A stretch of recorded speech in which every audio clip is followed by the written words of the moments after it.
கைலை மலையில் பலகாலம் ராவணன் சிவபெருமானை அர்ச்சித்தும் எந்த பலனும் கிடைக்கவில்லை. எனவே அவன் இமயத்தின் தென்புறத்தில் பெரிய குண்டம் ஒன்று உண்டாக்கி தன் தலைகளை ஒவ்வொன்றாக கொய்து யாகம் செய்தான்.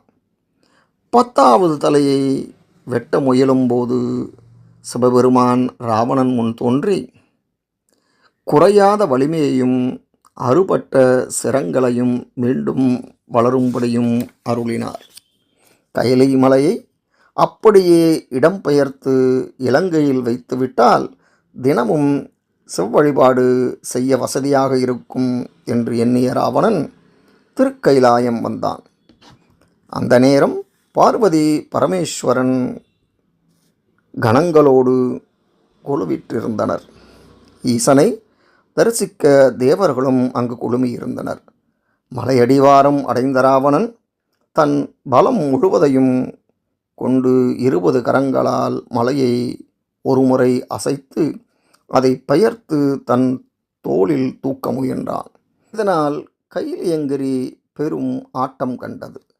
பிரம்மா, விஷ்ணு உள்ளிட்ட தேவர்களும் நிலை தடுமாறினர்.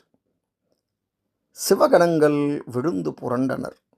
கலக்கமடைந்த மலைமகள் ஈசனை பார்த்து, இது என்ன விபரீதம், ராவணனை அடக்குங்கள் என்றார். சிலம் கொண்ட சிவபெருமான் தன் இடது காலின் கட்டை விரலால் மலைக்கு ஒரு அழுத்தம் கொடுத்தார். இதனால் மலையின் அடிபாகத்தில் நசுங்கி அவதியுற்றான் ராவணர். பின் வாகீஷ முனிவர் அங்கு வந்து ராவணனிடம் சாமவேதமாகிற கானத்தை பிழையின்றி ஓதி சிவபெருமானை சாந்தப்படுத்தி சாப விமோசனம் அடைவாய் என்று வழி கூறினார். முனிவரின் வாக்குப்படியே கானம் இசைத்து சாப விமோசனம் அடைந்தான் ராவணன்.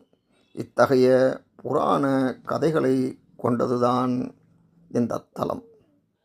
இத்தலம் தொழுநோயை குணப்படுத்தக்கூடிய ஒரு அற்புத இடமாகும். இந்த இடத்திற்கு வருகை தருபவர்கள் அனைத்து நோய்களிலிருந்தும் விடுபடுகின்றனர். கடந்த காலத்தில் அவர்கள் செய்த எந்த தவறுகளிலிருந்தும் அவர்கள் விடுவிக்கப்படுகிறார்கள். அதே நேரத்தில் ஒரு நபரின் மனதில் இருந்து எதிர்மறை எண்ணங்கள் அழிக்கப்படுகிறது.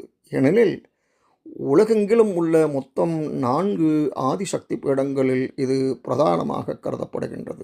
அடுத்த பதிவிலே இன்னொரு அம்மனுடன் உங்களை சந்திக்கிறேன். நன்றி, வணக்கம்.